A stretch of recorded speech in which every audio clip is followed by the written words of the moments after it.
बिस्मिल्लाहिर्रहमानिर्रहीम।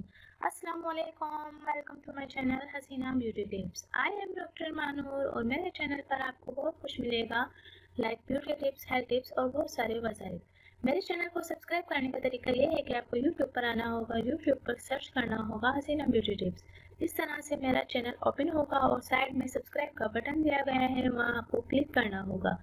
जैसे ही आप उस पर क्लिक करेंगे तो यहाँ एक फोल्डर ओपन हो जाएगा और उस पर आपको ओके करना होगा।